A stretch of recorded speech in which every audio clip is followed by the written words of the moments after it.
नमस्कार,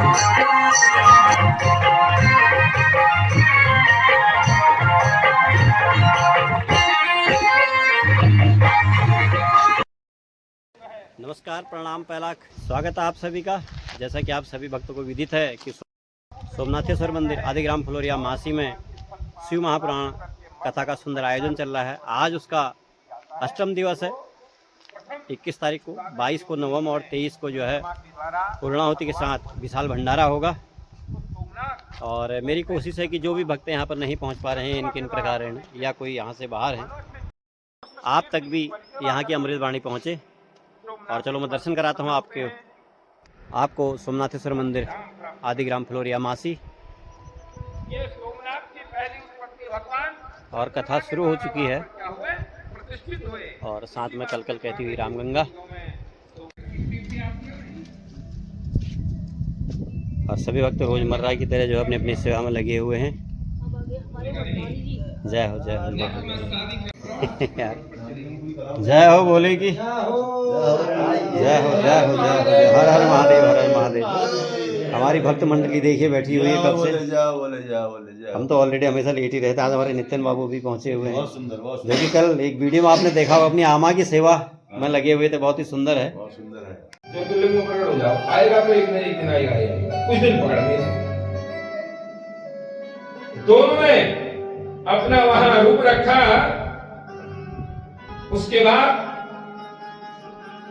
कार्तिकेय जी ने सोचा पिताजी चले गए तो स्वयं आए ब्रज पर्वत पर दोनों को देखा उन्होंने, माँ और पिता को। तो क्या है, अमावस्या के दिन वहां साक्षात शिव जी अपने माँ पार्वती अपने बेटे का दर्शन क्रौंच पर्वत पर जाती है। उस दिन से लेकर के मल्लिकार्जुन वो कार्तिक के द्वारा प्रतिष्ठित होकर के जो है वो दूसरा ज्योतिर्लिंग भगवान का जो है ये कार्तिकेय के द्वारा प्रतिष्ठित हुआ। तो लोग ये वहां जाते हैं श्रीशैल मल्लिकार्जुन पर और वहां कार्तिकेय का दर्शन करते हैं और ज्योतिर्लिंग का दर्शन करते हैं। हे अथा से से गणों, वो जीवन भर मुक्त हो जाते हैं। पूजनीय महाकार कह रहे हैं, अवंती नगरी रम्या मुक्तिदा सर्वदेहिनां शिव प्रिया महापुण्ये वर्तते लोकपाल। एक अवंती नाम की जो है नाम वाली शिव की प्रिया, बड़ी पवित्र, संसार को पवित्र करने वाली तथा सब मनुष्यों को मुक्ति देने वाली एक रमणीय नगरी है, उसको अवंती कहते हैं। तथा शुभ कर्मों को करने वाले वहां वास करते हैं, अच्छे कर्मों को जो करते हैं। वेदाध्ययन में तत्पर रहते वहां के लोग, वैदिक कर्मों का अनुष्ठान करने वाले एक श्रेष्ठ ब्राह्मण भी अवंतिका में रहते थे। वो अग्निहोत्री थे, माने नित्य प्रति उठ करके हवन करने वाले थे, उनको अग्निहोत्री कहते हैं। और शिव पूजा तो उनका प्रथम था, आराध्य देवते भगवान। पार्थिव पूजा करते थे, लिंग बनाते थे, पूजन करने के बाद लिंग को जाकर के विसर्जन कर देते थे। सब वेदों के पढ़ने वाले, भली भांति ज्ञान में पारायण ऐसे वैसे नहीं थे। वह ब्राह्मण संपूर्ण कर्मों के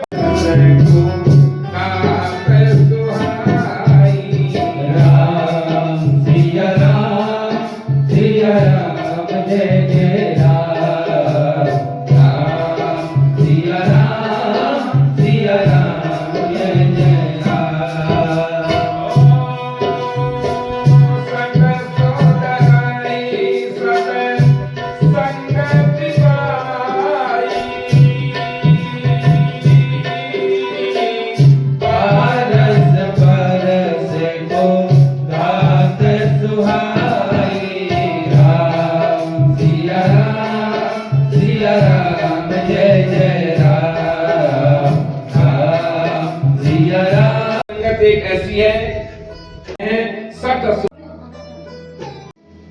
सज्जन बन जाता है। ऐसे पारस है, जैसे जाता है ना तो उसको यहाँ आनंद आता है।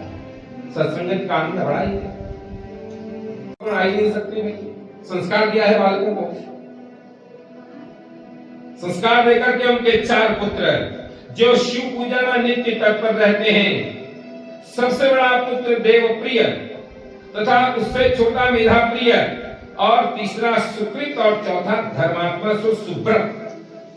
उनके पुण्य प्रभाव से भूमि पर नित्य इस प्रकार से सुख बढ़ता रहता, क्योंकि पूजा करते थे। पृथ्वी बड़ी प्रसन्न रहती थी। जैसे शुक्ल पक्ष में नित्य चंद्रमा वृद्धि को प्राप्त होता है, उसी प्रकार उन चारों के सुखदायक गुण वहां दिन प्रति बढ़ते थे। तो वह नगरी कैसी होगी? ब्रह्म तेज वाली होगी। इनको अलग बिठा दो यार, ये तो डिस्टर्ब कर रहे हैं इनको। न कोई धर्म होगा, न कोई कर्म होगा, न कोई यज्ञ करेगा, न कोई कथा करेगा, न कोई कथा सुनेगा। ऐसे ऐसे लोग भी हैं। धर्म को उसने जो है दूसरे नाम के दैत्य ने बहुत खूब कर दूर कर दिया। सिर्फ जहां पर वो है अवंती ब्राह्मण के बालक जहां पूजा कर 100 बची थी, वह दूसरे नाम वाला दैत्यराज बड़ी सेना के सहित वो भी वहां आ गया और उस अवंती को वहां की प्रजा बड़ी दुखी हो गई। अब उन्होंने देखा कि यहाँ ये 4 भाई पूजा कर रहे हैं, उनको भी जाकर के जो है क्या किया, पकड़ा और फिर जेल में बंद कर दिया। हमने कहा हम धर्म कर रहे हैं, भगवान की पूजा क्या होता है? भगवान किसे कहते हैं? भगवान कौन होता है? भगवान ये वो दुष्ट उनसे कहने लग गया। उनको जाकर के जो है कोई दुख नहीं, उन्होंने कहा कोई नहीं, तू करते रहो अपना काम, तेरा जो है। पर उस शिव के ध्यान में तत्पर जेल के अंदर भी है ना 4 भाई। ओम नमः शिवाय, ओम नमः शिवाय, हर हर भोले नमः शिवाय, ओम नमः शिवाय, ओम नमः शिवाय, हर हर भोले नमः शिवाय,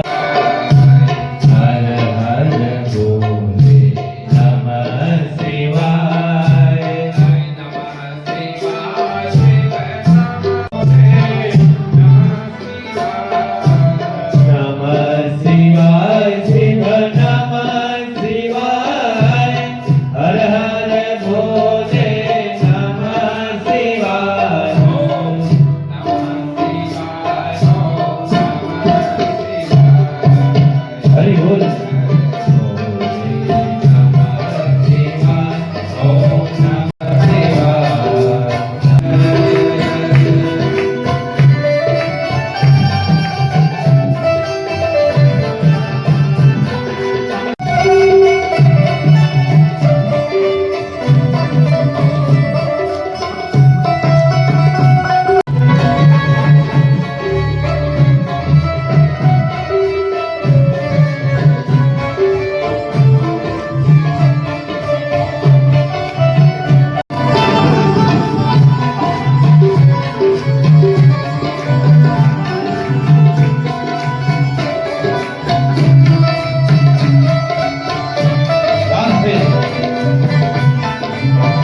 जाकर के शिव का पूजन में तत्पर है।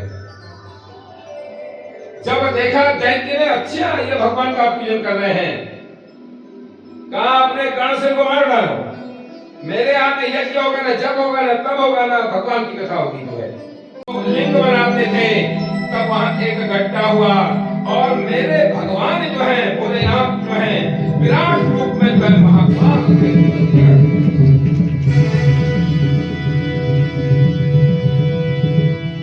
उस दुष्ट को मारने के लिए जो है, दुष्टों के मारने के अर्थ महाकाल नाम से प्रकट हुए।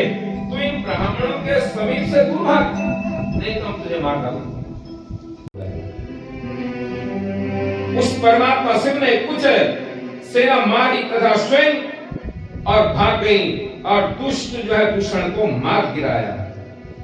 जिस प्रकार सूर्य को देख करके चारों ओर से अंधकार नाश हो जाता है, इसी प्रकार से शिव को देख करके सारी सेना नष्ट हो गई और आकाश मार्ग में तुंदियां बजने लग गई और वहीं भोलेनाथ महाकाल के नाम से जाकर के प्रतिष्ठित हो गए। वे भगवान जो है, जो आज हमारे भारत भूमि के खंभे हैं।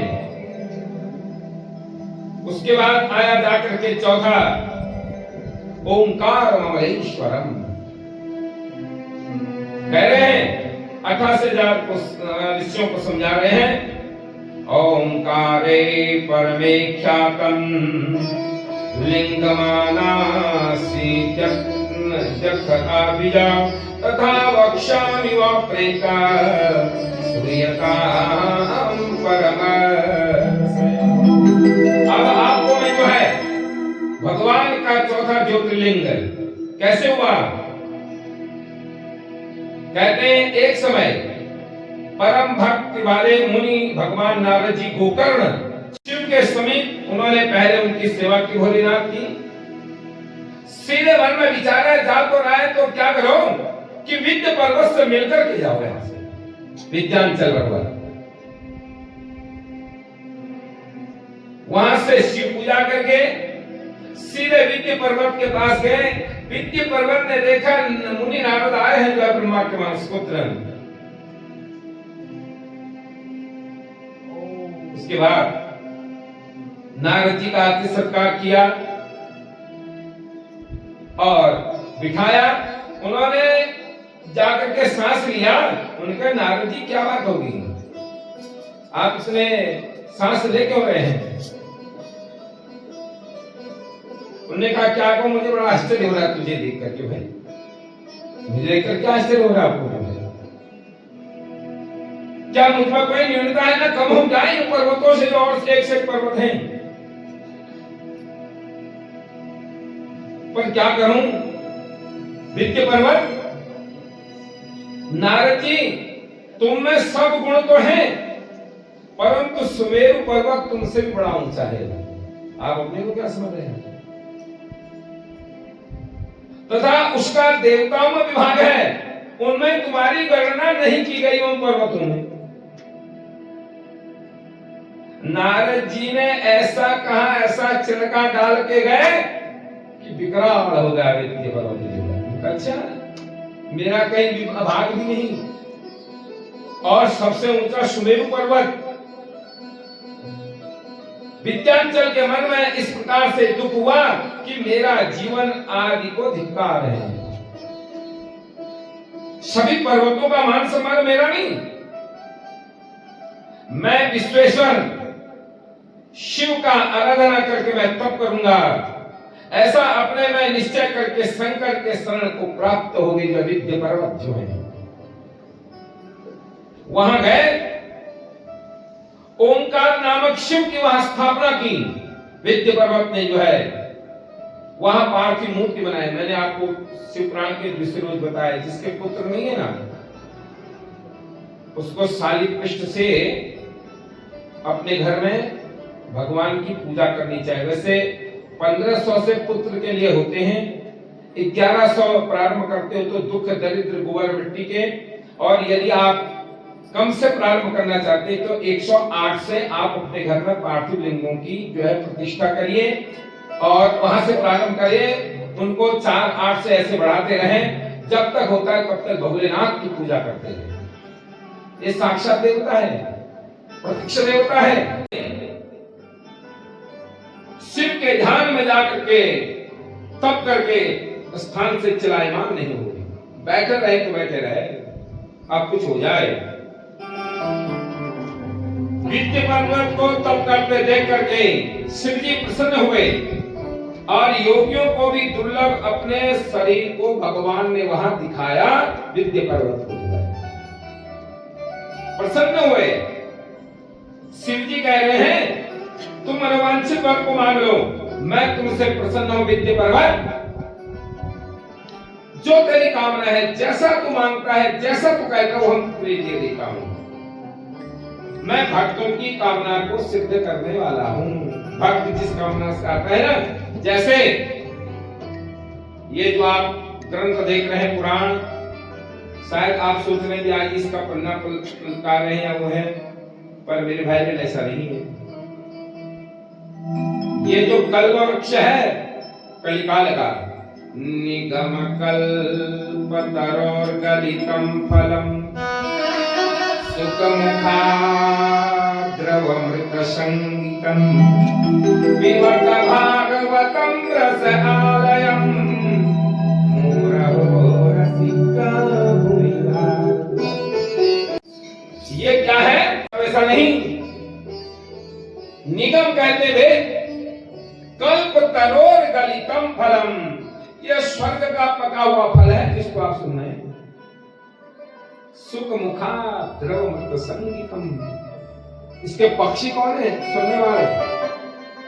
सुख माने तोता, व्यास के पुत्र सुखदेव महाराज खूब श्रवण किया। जो इस सुखदेव रूपी, जैसे आम का फल तो राजा होता है फलों में, कहते हैं यदि जिस फल को तोता काटता है वो और उसमें मिठास हो जाती है। तो इसको चखने वाले सुखदेव जी। मुंह रहो, ये कथा जिसके मुंह में लग जाए, मुंह रहो रसिका भूरिभाव, उसको मोक्ष मिलने में देर नहीं लगती है मेरे भाई। परम धाम वो ये इस वृक्ष के नीचे आप कथा सुने। ये ऐसा महापुराण है। मुझे मनोवांछित अपने कार्य को सिद्ध करने वाली बुद्धि को प्रदान करो और आप सदा भक्तों के ऊपर कृपा करो। भगवान शिव ने बहुत देर तक अपने मन में विचार किया, ये विद्याचल के मूर्ख तो नहीं हो गया। इसका मतलब मुझसे वरदान मांग रहा है किसी को तू देने की, इसकी ये भावना है। वर देने की इच्छा करता है। अब इससे क्या किया जाए? हाँ कहूं या ना कहूं? ऐसा करने पर जिसने उसका शुभ वरदान हो जाएगा। कारण क्यों? मेरा दिया हुआ वरदान दूसरों के लिए दुखदायी बन जाए, ऐसा वरदान किसको मैं क्या दूं? ये तो दूसरों को शादी करेगा। शंभु ने कहा ठीक है हे पर्वतराज, अब तूने मेरी भक्ति तो किए है, पर जो है अब तेरी जैसी इच्छा है तू सो कर, तुझे क्या करना है। इसी प्रकार वहां श्रेष्ठ बुद्धि वाले संपूर्ण देवता तथा ऋषियों ने शिव को पूज करके वहां ही स्थित हुए। इस पर का वह जब विद्यांचल पर्वत का रहा था, देवता लोग भी आ गए। उन्होंने कहा इसको तो मैंने वरदान दिया, इसकी इच्छा है, पर भगवान आप वहां जा रहे हो ना। तो भगवान वहां ओंकार लिंग में दो रूपों में प्रकट हुए थे। जो है वो सदाशिव पुराण में ओंकार नाम से हो गया। पार्थिवों में जो प्रकट होते हैं परमेश्वर नाम से प्रसिद्ध होते हैं, उनको लिंग कहते हैं। जो इनका हम पूजन करते हैं अपने घरों में, तो प्रणव में ओंकार नाम से होते हैं। पार्थिव में जो प्रकट होते हैं वे परमेश्वर नाम से प्रसिद्ध होते हैं। वे दोनों ज्योतिर्लिंग जो है भक्तों के अभिष्ट को देने वाले, भुक्ति और मुक्ति को देने वाले होते हैं। और देव तथा ऋषि ने उनकी पूजा की। प्रभु नहीं, आप आए हैं यहाँ प्रणव रूप में, ओंकार रूप में, आपने जो हमको दर्शन दिया, हम आपको जाने नहीं देंगे, आप यही रहेंगे। एक कलिकाल के मनुष्य जो है ना संसार में, ये तुम्हारा दर्शन करने यहाँ आएंगे। जो है ओंकार ममलेश्वर, आप ओंकार से ममलेश्वर के नाम से जो है तुम्हारी प्रतिष्ठिता होगी। और जो यहाँ आएगा उसके सारे मनोकामना आप पूर्ण कर देंगे। विद्य पर्वत में भी अधिक प्रसन्न होकर के अपना दुख त्यागा और अपने पर्वत पर आ गए और वहां भोलेनाथ जी का पूजन किया। तो इस वास्ते भगवान वहां विंध्य पर्वत के द्वारा, देवताओं के द्वारा प्रतिष्ठित होकर के 2 रूपों में और ओंकार लिंग में प्रकट हुए। तब से भगवान वही 12 ज्योतिर्लिंगों में वही प्रतिष्ठित है।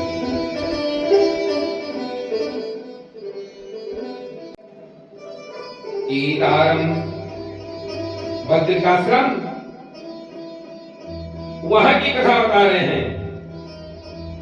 देखो, नर और नारायण नाम वाले जो विष्णु के अवतार हुए, नर और नारायण, उन दोनों ने नर और नारायण के रूप में बद्रिकाश्रम में, भारत खंड में, उत्तराखंड का हमारी जो भूमि है, इसमें बद्रिकाश्रम में उन्होंने तप किया है। पूजन करने के निमित्त उन दोनों ने प्रार्थना की और वहां से उतरे केदारखंड। पहले केदारखंड है तो तब पड़ा जब नर और नारायण ने तपस्या की।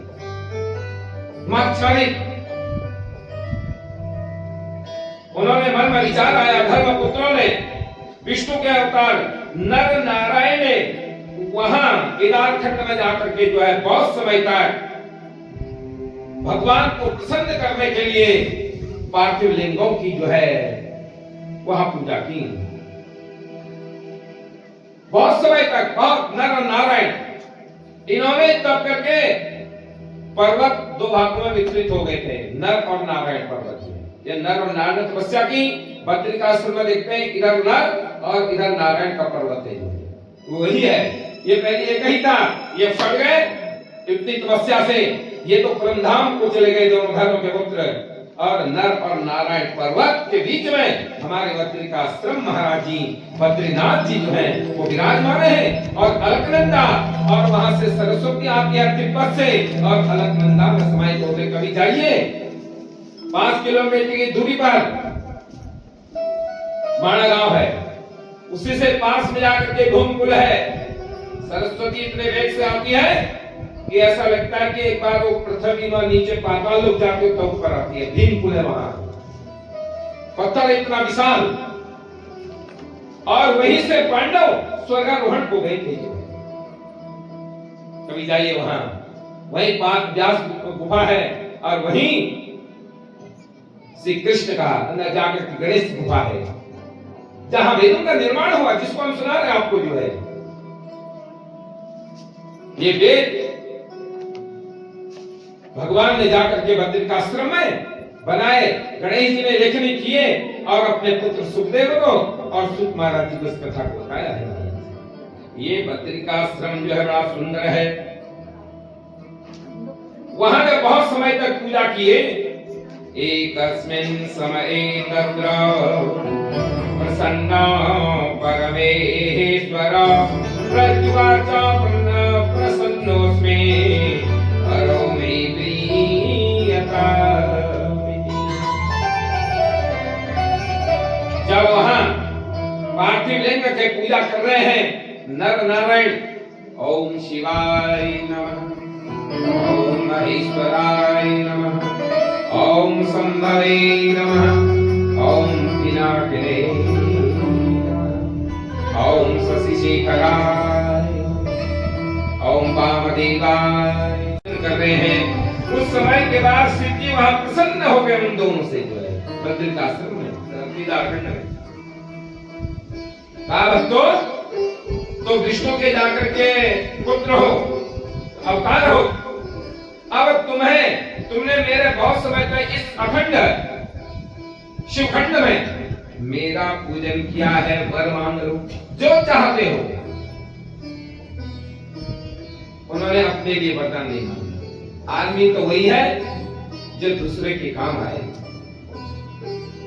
अपने लिए तो सब चाहते हैं, कोई दूसरे के लिए करके को दे उसे इंसान करते हैं।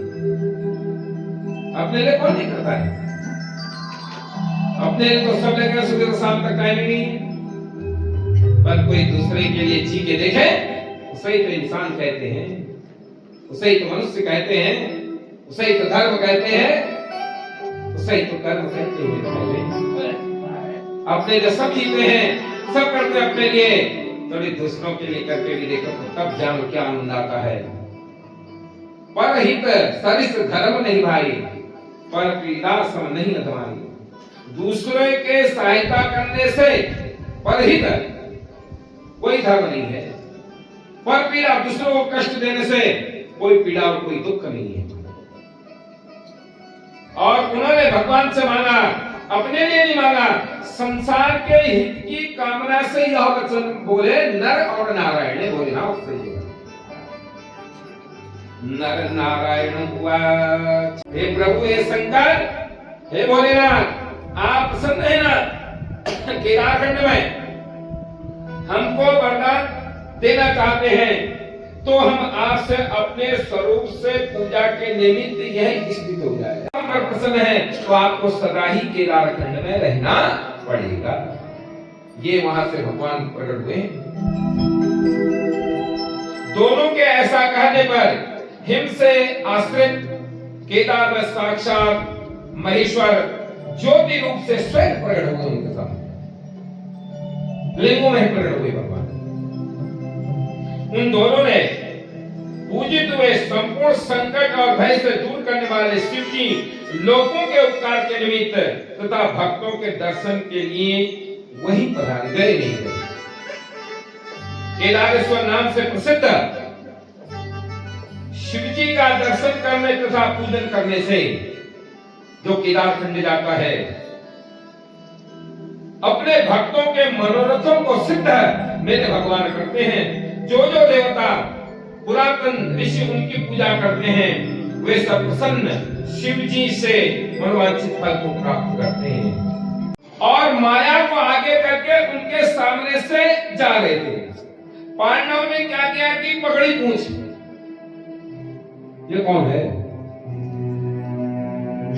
अब वो नीचे को कर करके जब भाग रहे थे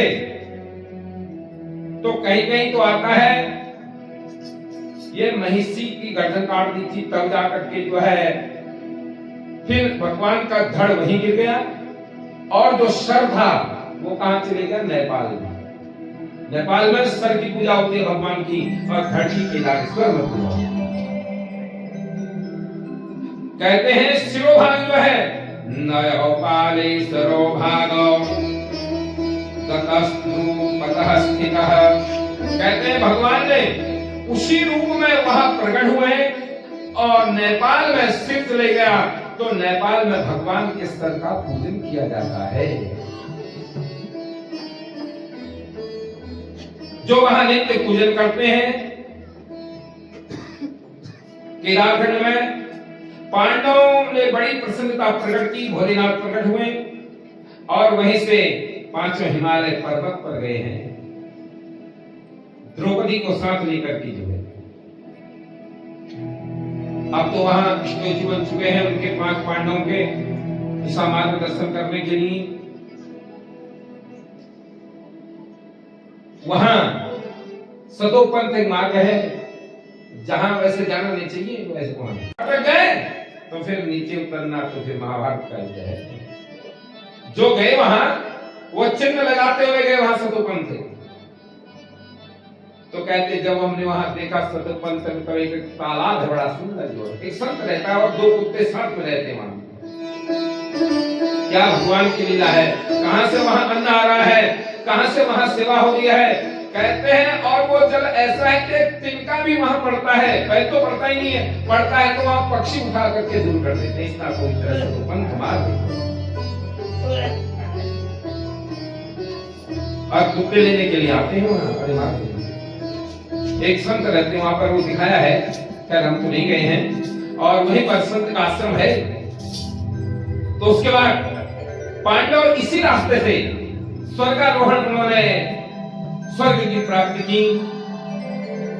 वहां नर और नारायण के दर्शन के, शंकर की पूजा कर पांडव जब प्रसन्न होकर के वहां से गए और सब दुखों से रहित उन्होंने अपना मन इच्छित फल प्राप्त हुआ। पांडवों ने किया, भोलेनाथ के दर्शन भी किए और परमधाम की प्राप्ति भी की। शंकर का भारतवासी सदा उसका पूजन करते हैं। जो शिव के निमित्त वहां जाते हैं और सोने का या चांदी का कंगन चढ़ाते हैं, वह शिव के रूप को प्रकट कर लेता है, शिव के साहित्य मुक्ति को प्राप्त करता है। वह शंकर का रूप देख करके प्राणी है तो बड़ा सुंदर रहा, चले जाए तो विसर्जन करके दाना से आने को नीचे लोग जाते हैं। हमारे उत्तराखंड के लोग कम जाते हैं जितना बाहर के लोग वहां जाते दर्शन के लिए। क्या दृश्य प्रभु, क्या तूने अपनी लीला रचाई है इस संसार में, हे भोलेनाथ, क्या कहा जाए। जो भगवान को कंगन चढ़ाता है, शिव के समीप जाकर के शिवरूप हो जाता है, वहां शंकर का रूप देख करके प्राणी सभी पापों से विमुक्त हो जाए, उसका सजाया जाता है। भोलेनाथ को जो है, जब हम भी गए थे अंदर जाने का सोचा, जब भोलेनाथ जी का श्रृंगार किया गया, आय हाय हाय, साक्षात भोलेनाथ जैसे जो है वहां पर बैठे हम, ऐसा दृश्य हमको वहां दिखा दिया है। शंकर का दर्शन अवश्य ही मनुष्य को मुक्ति भोगी करता है। जो भक्त केदारेश्वर के मार्ग में मृत्यु को प्राप्त हो जाते हैं, चलो जाते जाते मृत्यु हो गई, तो वो क्या होता है, उत्तर जाता है वहां इस मार्ग में, पर नाम तो चले जाता है।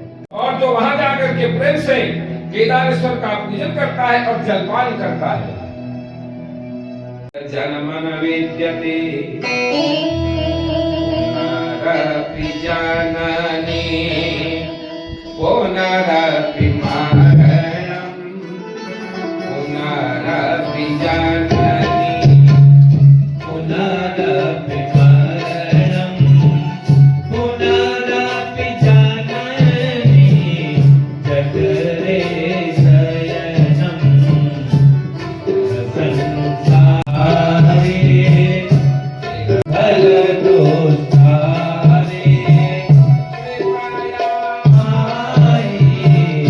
पाहे मुरारे भज गोविंदं गोविंदं भज मूढ़मते।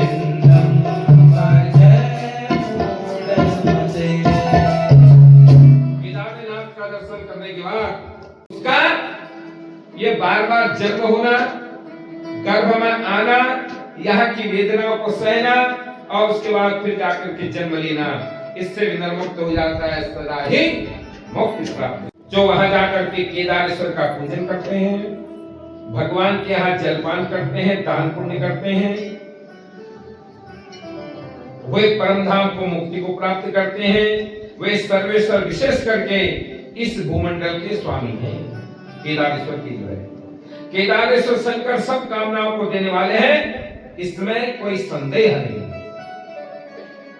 जो आपने पूछा 28,000 शिष्यगणों से, वो हमने आपको बता दिया है। उसके बाद पूजन करके फिर बद्रिकाश्रम और तब यात्रा पूर्ण होती है। चली जा रही है उम्र धीरे धीरे, चली जा रही है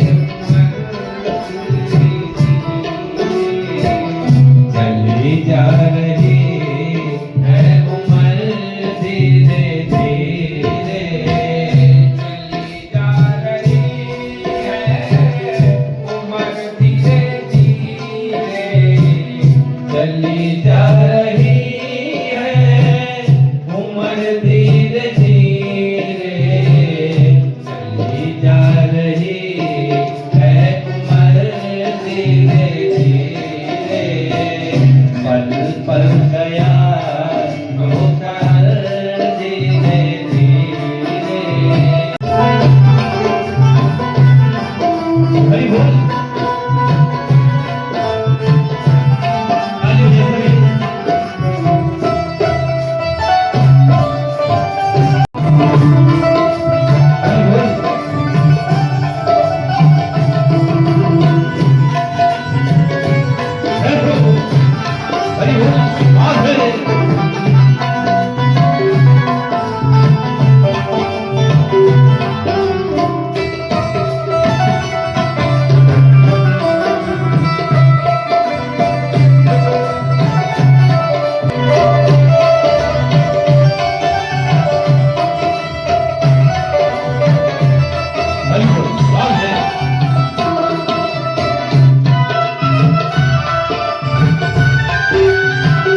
जय हो